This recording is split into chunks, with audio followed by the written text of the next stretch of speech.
was postmistress, for, being most at home, she could attend to it regularly, and dearly liked the daily task of unlocking the little door and distributing the mail. One July day she came in with her hands full, and went about the house leaving letters and parcels like the penny post. "Here's your posy, mother. Laurie never forgets that," she said, putting the fresh nosegay in the vase that stood in Marmie's corner, and was kept supplied by the affectionate boy.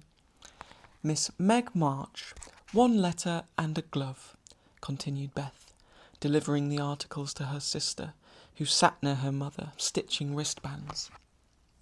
"Why, I left a pair over there, and here is only one," said Meg, looking at the grey cotton glove. "Didn't you drop the other in the garden?" "No, I'm sure I didn't, for there was only one in the office. I hate to have odd gloves. Never mind, the other may be found.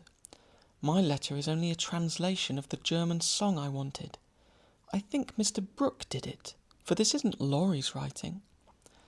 Mrs. March glanced at Meg, who was looking very pretty in her gingham morning gown, with the little curls blowing about her forehead, and very womanly as she sat sewing at her little work table, full of tidy white rolls, so unconscious of the thought in her mother's mind as she sewed and sang, while her fingers flew, and her thoughts were busied with girlish fancies as innocent as fresh as the pansies in her belt, that Mrs. March smiled and was satisfied.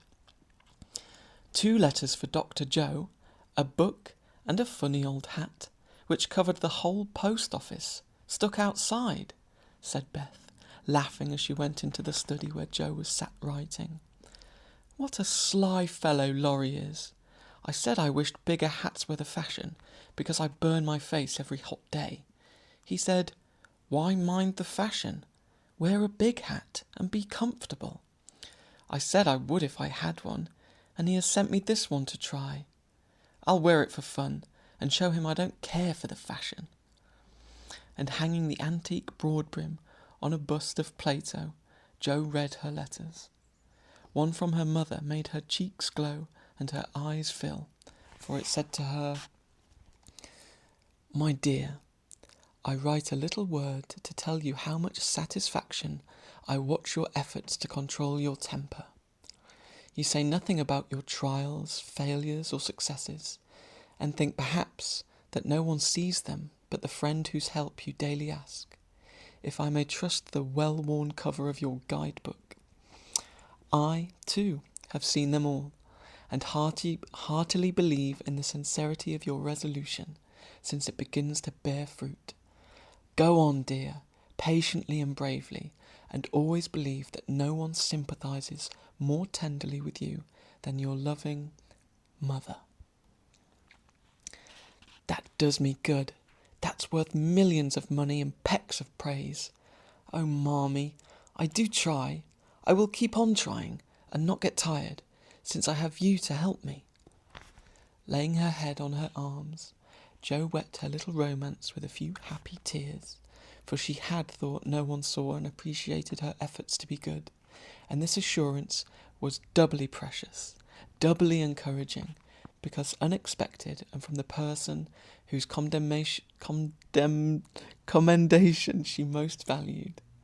Feeling stronger than ever to meet and subdue her Apollyon, she pinned the note inside her frock as a shield and a reminder lest she be taken unaware, and proceeded to open her other letter, quite ready for either good or bad news. In a big, dashing hand, Laurie wrote, "Dear Jo, what ho! Some English girls and boys are coming to see me tomorrow, and I want to have a jolly time. If it's fine, I'm going to pitch my tent in Longmeadow, and row up the whole crew to lunch and croquet, have a fire, make messes, gypsy fashion, and all sorts of larks. They are nice people, and like such things. Brooke will go, to keep us boys steady, and Kate Vaughan will play proprietary for the girls. I want you all to come. Don't let Beth off at any price, and nobody shall worry her. Don't bother about rations. I'll see to that, and everything else. Only do come, there's a good fellow. In a teary hurry, yours ever, Laurie. Here's richness, cried Joe, flying in to tell the news to Meg. Of course we can go, Mother. It will be such a help for Laurie if I can row, and Meg see to the lunch, and children be useful in some way. I hope the Vaughans are not fine grown-up people. Do you know anything about them, Joe? Asked Meg. Only that there are 4 of them. Kate is older than you, Fred and Frank, twins, about my age, and a little girl, Grace, who is 9 or 10. Laurie knew them abroad, and liked the boys. I fancied, from the way he primmed up his mouth in speaking of her, that he didn't admire Kate much. I'm so glad my French print is clean. It's just the thing, and so becoming, observed Meg complacently. Have you anything decent, Joe? Scarlet and grey boating suit? Good enough for me. I shall row and tramp about, so I don't want any starch to think of. You'll come, Betty? If you won't let any of the boys talk to me. Not a boy. I like to please Laurie, and I'm afraid of Mr. Brooke. He is so kind, but I don't want to play or sing or say anything. I'll work hard and not trouble anyone, and you'll take care of me, Joe. So I'll go. That's my good girl. You do try to fight off your shyness, and I love you for it. Fighting faults isn't easy, as I know, and a cheery word kind of gives a lift. Thank you, Mother. And Joe gave the thin cheek a grateful kiss, more precious to Mrs. March than if it had been given back the rosy roundness of her youth. If I had a box of chocolate drops, and the picture I wanted a copy, said Amy, showing her mail, and I got a note from Mr. Laurie asking me to come over and play to him tonight, before the lamps are lighted, and I shall go, added Beth, whose friendship with the old gentleman prospered finely. Now, let's fly round and do double duty today, so that when we play tomorrow, with free minds, said Joe, preparing to replace her pen with a broom. When the sun peeped into the girls' room early next morning to promise them a fine day, he saw a comical sight. Each had made such preparation for the fete as seemed necessary and proper. Meg had an extra row of little curl papers across her forehead. Joe had capitiously anointed her afflicted face with cold cream. Beth had taken Joanna to bed with her to atone for the approaching separation, and Amy had capped the climax by putting a clothespin on her nose to uplift the offending feature. It was one of the kind artists use to hold the paper on their drawing boards, therefore quite appropriate and effective for the purpose to which it was now put. This funny spectacle appeared to amuse the son, for he burst out with such radiance that Joe woke up and roused all her sisters by a hearty laugh at Amy's ornament. Sunshine and laughter were good omens for the pleasure party, and soon a lively bustle began in both houses. Beth, who was ready first, kept reporting what went on next door, and enlivened her sisters' toilets by frequent telegrams from the window. There goes the man with the tent. I see Mrs. Baker doing up the lunch in a hamper and a great basket. Now Mr. Lawrence is looking up at the sky and the weathercock. I wish he would go too. There's Laurie, looking like a sailor. Nice boy. Oh, mercy me. Here's a carriage full of people. A tall lady, a little girl, and 2 dreadful boys. One is lame. Poor thing. He's got a crutch. Laurie didn't tell us that. Be quick, girls. It's getting late. Why, there is Ned Moffat. I do declare. Look, Meg, isn't that the man who bowed to you one day when we were shopping? So it is. How queer that he should come. I thought he was at the mountains. There is Sally. I'm glad she got back in time. Am I all right, Joe? Cried Meg in a flutter. A regular daisy. Hold up your dress and put your hat straight. It looks sentimental tipped that way, and will fly off at the first puff. Now then, come on. Oh, Joe, you're not going to wear that awful hat. It's too absurd. You shall not make a guy of yourself, remonstrated Meg, as Joe tied down with a red ribbon the broad-brimmed, old-fashioned leghorn Laurie had sent for a joke. I just will, though, for it's capital. So shady, light and big. It will make fun, and I don't mind being a guy if I'm comfortable. With that, Joe marched straight away, and the rest followed. A bright little band of sisters, all looking their best in summer suits, with happy faces under their jaunty hat brims. Laurie ran to meet and present them to his friends in the most cordial manner. The lawn was the reception room, and for several minutes a lively scene was enacted there. Meg was grateful to see that Miss Kate, though 20, was dressed with a simplicity which American girls would do well to imitate, and she was much flattered by Mr. Ned's assurances that he came especially to see her. Joe understood why Laurie primmed up his mouth when speaking of Kate, for that young lady had a stand-off, don't-touch-me air, which constrained strongly with the free and easy demeanour of the other girls. Beth took an observation of the new boys and decided that the lame one was not dreadful, but gentle and feeble, and she would be kind to him on that account. Amy found Grace a well-mannered, merry little person, and after staring dumbly at one another for a few minutes, they suddenly became very good friends. Tents, lunch, and croquet utensils having been sent beforehand, the party was soon embarked, and the two boats pushed off together, leaving Mr. Lawrence waving his hat on the shore. Laurie and Joe rowed one boat, Mr. Brooke and Ned the other, while Fred Vaughan, the righteous twin, did his best to upset both by paddling about 20 in a wherry, like a disturbed water bug. Joe's funny hat deserved a vote of thanks, for it was a general utility. It broke the ice in the beginning by producing a laugh. It created quite a refreshing breeze, flapping to and fro as she rowed, and would make an excellent umbrella for the whole party if a shower came up, she said. Kate looked rather amazed at Joe's proceedings, especially as she exclaimed, "Christopher Columbus," when she lost her oar, and Laurie said, "My dear fellow, did I hurt you?" when he tripped over her feet in taking his place.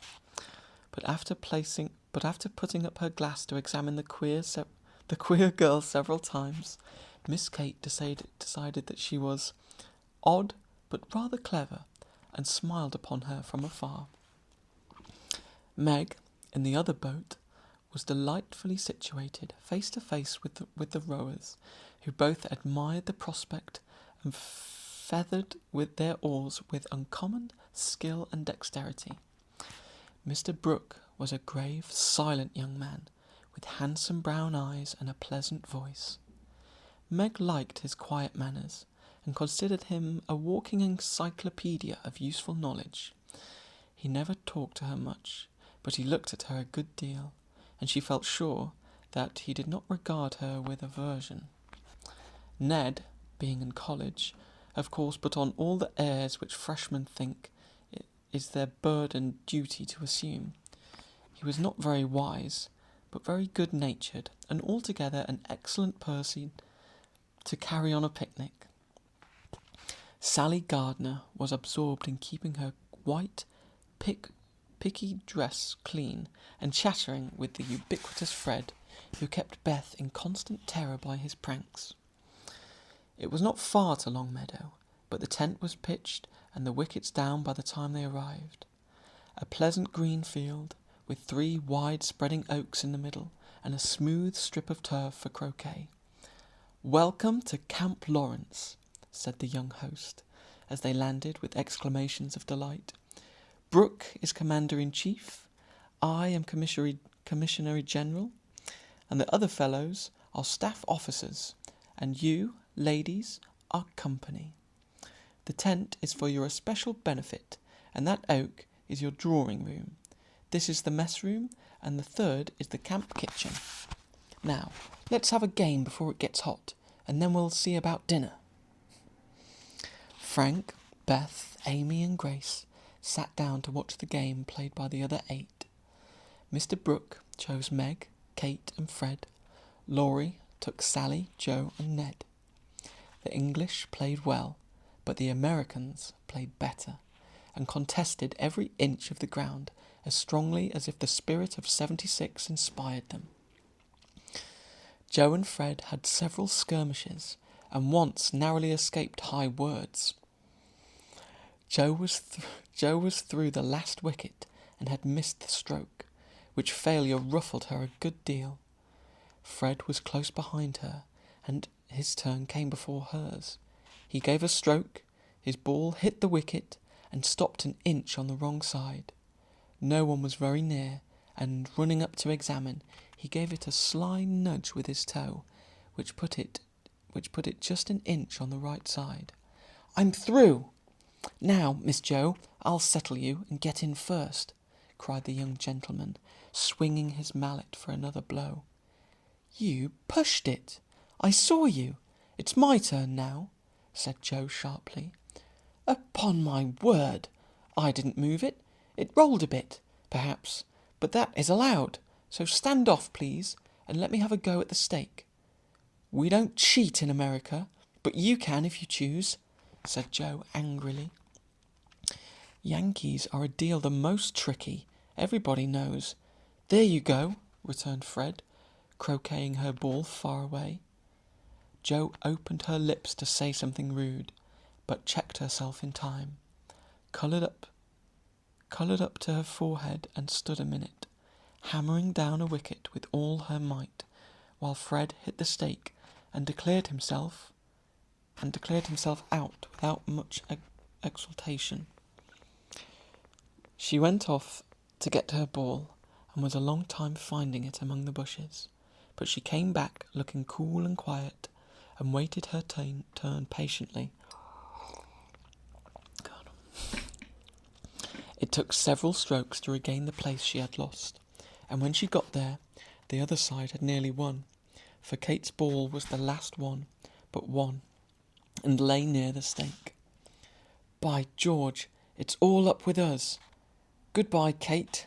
Miss Joe owes me one, so you are finished," cried Fred excitedly, as they all drew near to see the finish. "Yankees have a trick of being generous to their enemies," said Joe, with a look that made the lad redden.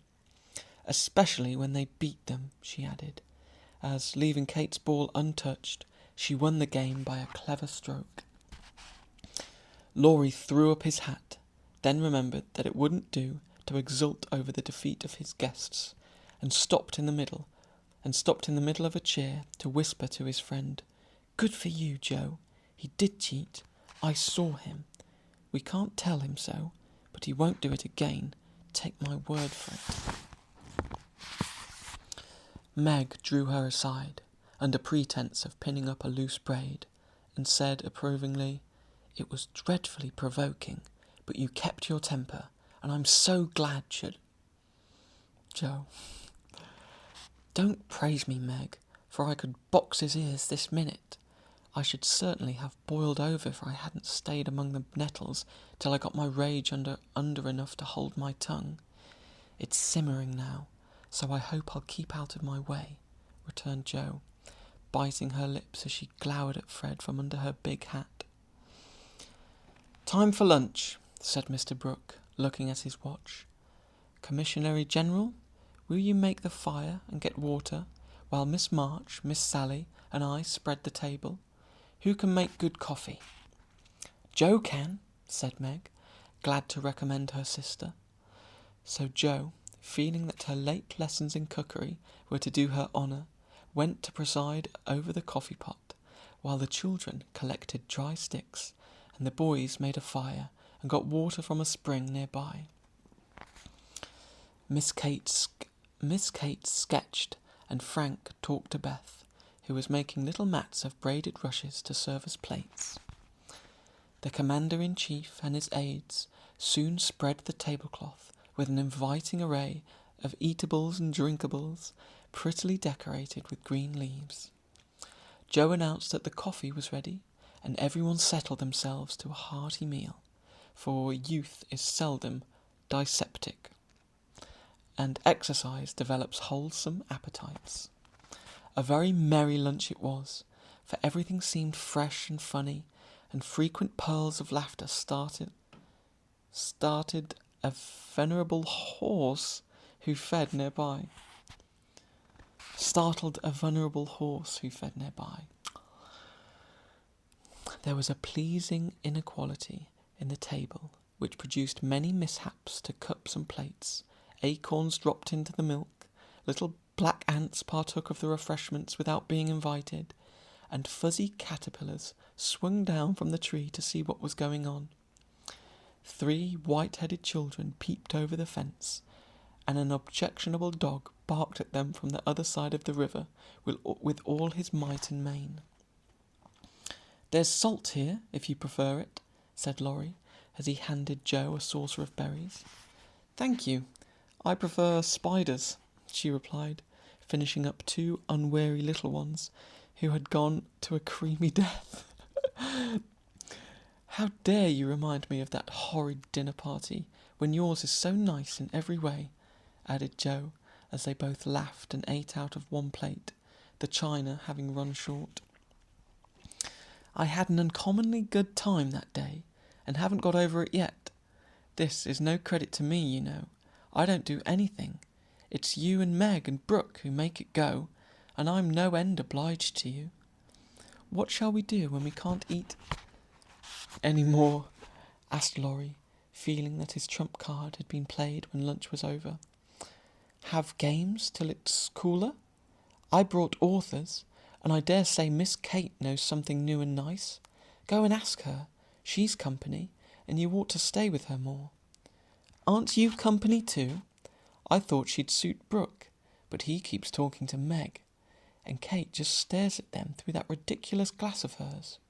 I'm going, so you needn't try and preach propriety, for you can't do it, Joe." Miss Kate did know several new games, and as the girls would not, and the boys could not, eat any more, they all adjourned to the drawing-room to play rigmarole. One person begins a story, any nonsense you like, and tells as long as he pleases, only taking care to stop short at some exciting point, when the next takes it up and does the same. It's very funny when well done, and makes a perfect jumble of tragical comical stuff to laugh over. "Please start it, Mr. Brooke," said Kate, with a commanding air, which surprised Meg, who treated the tutor with as much respect as any other gentleman. Lying on the grass at the feet of the 2 young ladies, Mr. Brooke obediently began the story, with the handsome brown eyes steadily fixed upon the sunshiny river. Once on a time, a knight went out into the world to seek his fortune, for he had nothing but his sword and his shield. He travelled a long while, nearly 28 years, and had a hard time of it, till he came to the palace of a good old king, who had offered a reward to anyone who would come and tame and train a fine but unbroken colt, of which he was very fond. The knight agreed to try, and got on slowly but surely, for the colt was a gallant fellow, and soon learned to love his new master, though he was freakish and wild. Every day, when he gave his lessons to this pet of the king's, the knight rode him through the city, and, as he rode, he looked everywhere for a certain beautiful face, which he had seen many times in his dreams, but never found. One day, as he went prancing down the quiet street, he saw at the window of a ruinous castle the lovely face. He was delighted, inquired who lived in this old castle, and was told that several Captive princesses were kept there by a spell, and spun all day to lay up money to buy their liberty. The knight wished intensely that he could free them, but he was poor, and could only go by each day, watching for the sweet face, and longing to see it out in the sunshine. At last he resolved to get into the castle, and ask how he could help them. He went and knocked. The great door flew open, and he beheld a ravishingly lovely lady, who exclaimed, with a cry of rapture, "At last! At last!" continued Kate, who had read French novels and admired the style. "'Tis she!" cried Count Gustave, and fell at her feet in an ecstasy of joy. "Oh, rise," she said, extending a hand of marble fairness. "Never, till you tell me how I must rescue you," swore the knight, still kneeling. "Alas, my cruel fate condemns me to remain here till my tyrant is destroyed. Where is the villain?" "In the Mauve Salon. Go, brave heart, and save me from despair." "I obey, and return victorious or dead." With these thrilling words he rushed away, and flinging open the door of the Mauve Salon, was about to enter, when he received a stunning blow from the big Greek lexicon, which led an old fellow in a black gown fired at him, said Ned. Instantly Sir What's-his-name recovered himself, pitched the tyrant out of the window, and turned to join the lady, victorious, but with a bump on his brow, found the door locked, tore up the curtains, made a rope ladder, got halfway down the ladder when the ladder broke, and he went head first into the moat 60 feet below, could swim like a duck, paddled round the castle till he came to a little door guarded by 2 stout fellows, knocked their heads together till they cracked like a couple of nuts. Then, by a trifling exertion of his prodigious strength, he smashed in the door, went up a pair of stone steps covered with dust a foot thick, toads as big as your fist, and spiders that would frighten you into hysterics, Miss March. At the top of these steps he came plump upon a sight that took his breath away and chilled his blood. A tall figure, all in white, with a veil over its face and a lamp in its wasted hand, went on Meg. It beckoned, gliding noiselessly before him down a corridor as dark and cold as any tomb. Shadowy effigies in armour stood on either side. A dead silence reigned. The lamp burned blue, and the ghostly figure ever and anon turned its face toward him, showing the glitter of awful eyes through its white veil. They reached a curtained door, behind which sounded lovely music. He sprang forward to enter, but the spectre plucked him back, and waved threateningly before him a "Snuff-box," said Joe, in a sepulchral tone, which convulsed the audience. "Thank ye, thank ye," said the knight politely, as he took a pinch, and sneezed several times so violently that his head fell off. "Ha ha!" laughed the ghost, and having peeped through the keyhole at the princesses spinning away for dear life, the evil spirit picked up her victim and put him in a large tin box, where there were 11 other knights packed together without their heads, like sardines, who all rose and began to "Dance a hornpipe," cut in Fred, as Joe paused for a breath. And as they danced, the rubbishy old castle turned to a man of war in full sail.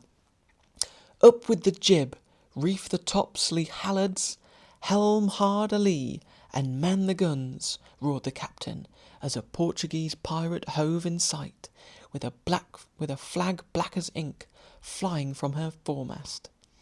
"Go in and win, me hearties," says the captain, and a tremendous fight began. Of course, the British beat. They always do. "No, they don't," cried Joe aside. "Having taken the pirate captain prisoner, sailed slap over the schooner, whose decks were piled with dead, and whose lee scuppers ran blood, for the order had begun, cutlasses, and die hard, Bunsen's mate, take a bite of flying jib-sheet, and start this villain if he doesn't confess his sins double quick," said the British captain. The Portuguese held his tongue like a brick, and walked the plank, while the jolly tars cheered like mad. But the sly dog dived, came up under the man-of-war, scuttled her, and down she went, with all sail set, to the bottom of the sea. Sea, where... "Oh, gracious, what shall I say?" cried Sally, as Fred ended his rigmarole, in which he had jumbled together pell-mell nautical phrases and facts out of one of his favourite books. "Well, they went to the bottom, and a nice mermaid welcomed them, but was much grieved on finding the box of headless knights, and kindly pickled them in brine, hoping to discover the mystery about them, for, being a woman, she was curious.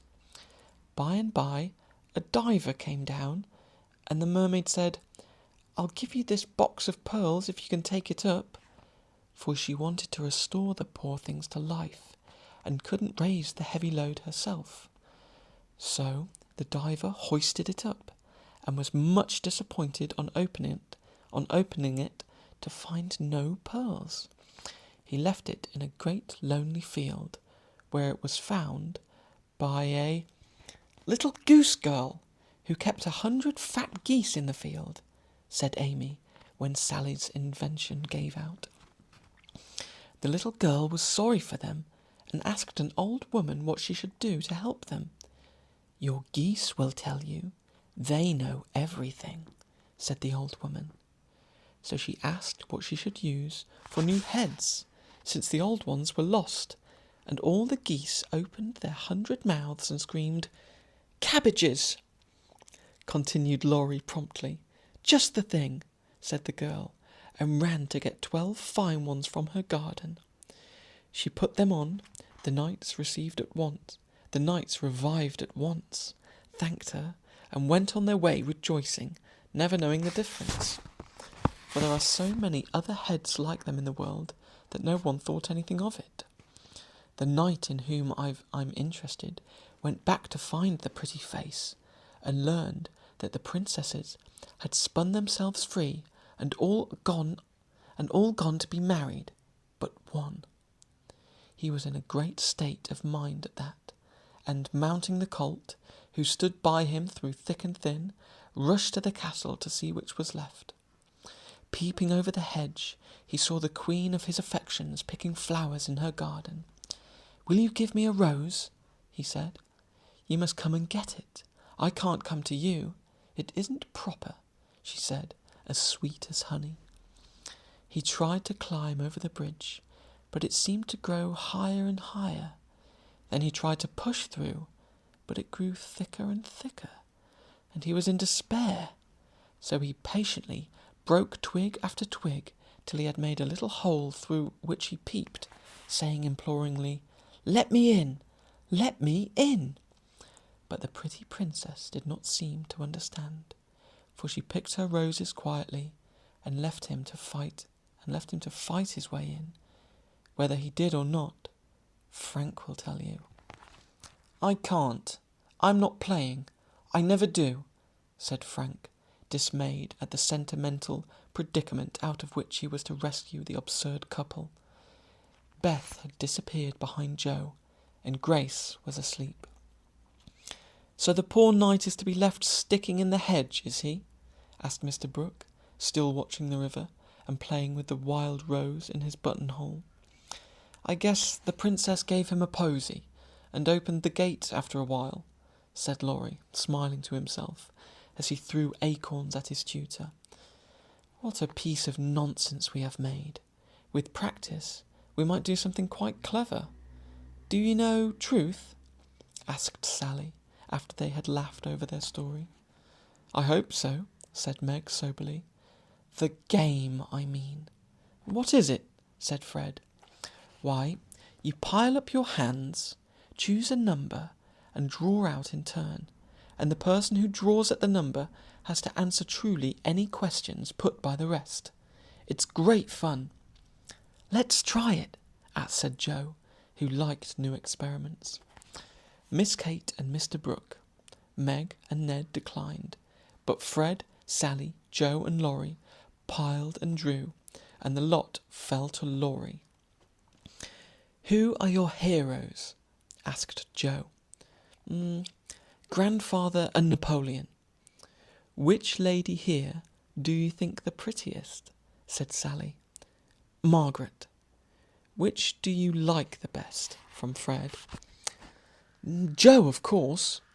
What silly questions you ask. And Joe gave a disdainful shrug as the rest laughed at Laurie's matter-of-fact tone. Try again. Truth isn't a bad game, said Fred. It's a very good one for you, retorted Joe in a low voice. Her turn came next. What is your greatest fault?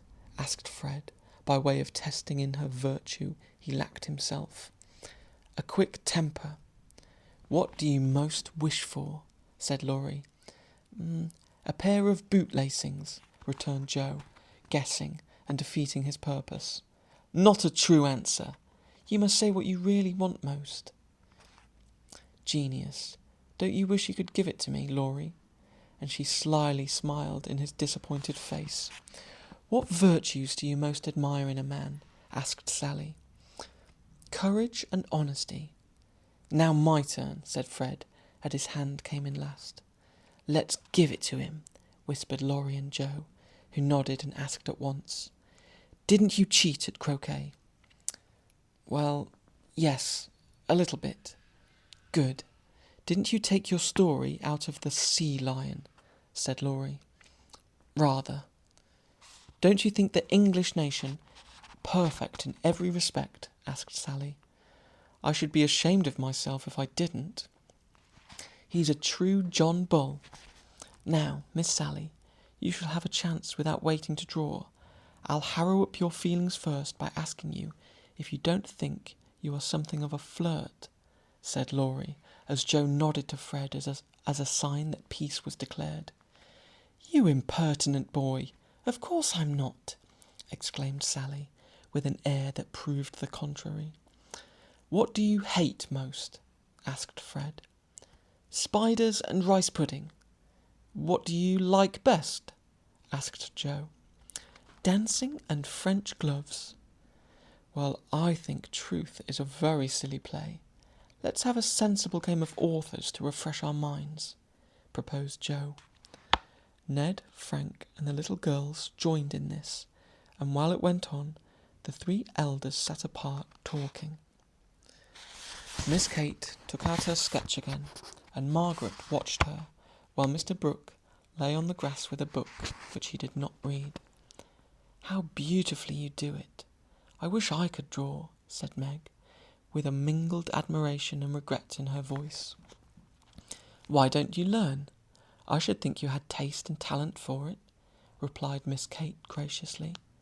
I haven't time. Your mamma prefers other accomplishments, I fancy. So did mine, but I proved to her that I had talent by taking a few lessons privately, and then she was quite willing I should go on.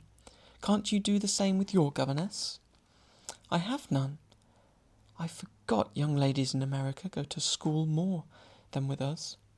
Very fine schools they are too, Papa says. You go to a private one, I suppose? I don't go at all. I am a governess myself. Oh, indeed, said Miss Kate, but she might as well have said, Dear me, how dreadful, for her tone implied it, and something in her face made Meg colour and wish she had not been so frank. Mr. Brooke looked up and said quickly, Young ladies in America love independence as much as their ancestors did, and are admired and respected for supporting themselves. Oh, yes, of course. It's very nice and proper in them to do so. We have many most respectable and worthy young women who do the same, and and are employed by the nobility, because, being the daughters of gentlemen, they are both well bred and accomplished, you know," said Miss Kate in a patronising tone that hurt Meg's pride, and made her work seem not only more distasteful, but degrading. "Did the German song suit, Miss March?" inquired Mr. Brooke, breaking an awkward pause. "Oh, yes, it was very sweet, and I'm much obliged to whoever translated it for me." And Meg's downcast face brightened as she spoke. "Don't you read German?" asked Miss Kate with a look of surprise. "Not very well. My father, who taught me, is away, and I don't get on very fast alone, for I've no one to correct my pronunciation. Try a little now. Here is Schiller's Mary Stuart, and a tutor who loves to teach." And Mr. Brooke laid his book on her lap with an inviting smile. "It's so hard, I'm afraid to try," said Meg, grateful but bashful in the presence of an accomplished young lady beside her. "I'll read a bit to encourage you." And Miss Kate read one of the most beautiful passages in a perfectly correct but perfectly expressionless manner. Mr. Brooke made no comment as she returned the book to Meg, who said innocently, "I thought it was poetry." "Some of it is. Try this passage." There was a queer smile about Mr. Brooke's mouth as he opened at poor Mary's lament. Meg obediently followed the long grass blade which her new tutor used to point with, read slowly and timidly, unconsciously making poetry of the hard words by the soft intonation of her musical voice. Down the page went the green guide, and presently, forgetting her listener in the beauty of the sad scene, Meg read as if alone, giving a little touch of tragedy to the words on the unhappy queen. If she had seen the brown eyes then, she would have stopped short, but she never looked up, and the lesson was not spoiled for her. "Very well indeed," said Mr. Brooke as she paused, quite ignoring her many mistakes, and looking as if he did indeed love to teach. Miss Kate put up her glass, and having taken a survey of the little tableau before her, shut her sketchbook, saying with condescension, "You've a nice accent, and in time will be a clever reader. I advise you to learn, for German is a valuable accomplishment to teachers. I must look after Grace. She is romping." And Miss Kate strolled away, adding to herself with a shrug, "I didn't come to chaperone a governess, though she is young and pretty. What odd people these Yankees are. I'm afraid Laurie will be quite spoiled among them." "I forgot that English people rather turn up their noses at governesses and don't treat them as we do," said Meg, looking after the retreating figure with an annoyed expression. "Tutors also have rather a hard time of it there, as I know to my sorrow. There's no place like America for us workers, Miss Margaret." And Mr. Brooke looked so contented and cheerful that Meg was ashamed to lament her hard lot. "I'm glad I live in it then. I don't like my work, but I get a good deal of satisfaction out of it after all, so I won't complain. I only wish I liked teaching as you do." "I think you would if you had Laurie for a pupil. I shall be very sorry to lose him next year," said Mr. Brooke, busily punching holes in the turf. "Going to college, I suppose?" Meg's lips asked the question, but her eyes added, "And what becomes of you?" "Yes, it's high time he went, for he is ready, and as soon as he is off, I shall turn soldier. I am needed." "I am glad of that," exclaimed Meg. "I should think every young man would want to go, though it is hard for the mothers and sisters who stay at home," she added sorrowfully. "I have neither, and very few friends to care whether I live or die," said Mr. Brooke rather bitterly, as he absently put the dead rose in the hole he had made and covered it up like a little grave. "Laurie and his grandfather would care a great deal, and we should be all very sorry to have any harm happen to you," said Meg heartily. "Thank you. That sounds pleasant," began Mr. Brooke, looking cheerful again. But before he could finish his speech, Ned, mounted on the old horse, came lumbering up to display his equestrian skill before the young ladies, and there was no more quiet that day. "Don't you love to ride?" asked Grace of Amy, as they stood resting after a race round the field with the others, led by Ned. "I dote upon it. My sister Meg used to ride when Papa was rich, but we don't keep any horses now, except Ellen Tree," added Amy, laughing. "Tell me about Ellen Tree. Is it a donkey?" asked Grace, curiously. "Why, you see, Joe is crazy about horses, and so am I, but we've only got an old side saddle and no horse. Out in our garden is an apple tree that has a nice low branch, and Joe put the saddle on it, fixed some reins on the part that turns up, and we bounce away on Ellen Tree whenever we like." "How funny," laughed Grace. "I have a pony at home, and ride nearly every day in the park with Fred and Kate. It's very nice for my friends to go too, and the Row is full of ladies and gentlemen." "Dear, how charming! I hope I shall go abroad some day, but I'd rather go to Rome than the Row," said Amy, who had not the remotest idea what the Row was, and wouldn't have asked for the world. Frank, sitting just behind the little girls, heard what they were saying, and pushed his crutch away from him with an impatient gesture as he watched the active lads going through all sorts of comical gymnastics. Beth, who was collecting the scattered author cards, looked up and said, in a shy yet friendly way, "I'm afraid you are tired. Can I do anything for you?" "Talk to me, please. It's dull sitting by myself," answered Frank, who had evidently been used to being made much of at home.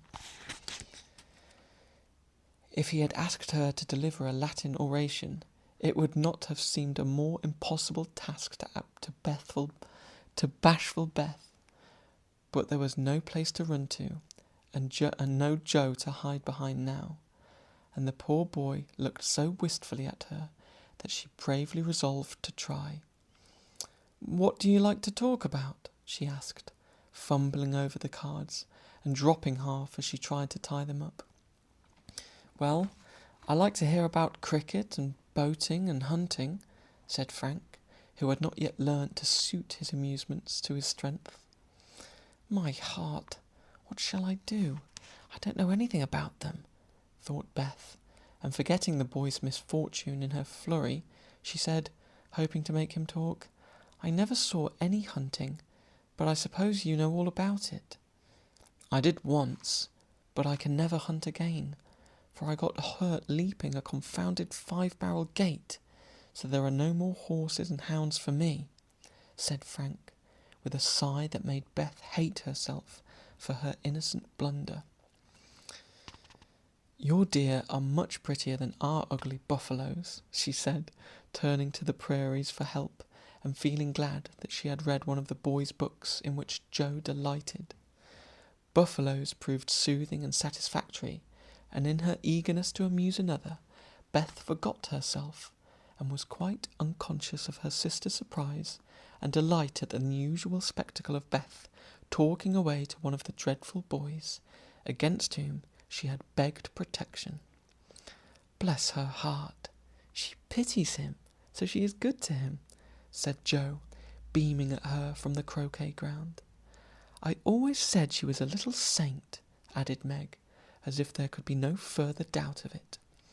"I haven't heard Frank laugh so much ever so long," said Grace to Amy, as they sat discussing dolls and making tea sets out of acorn cups.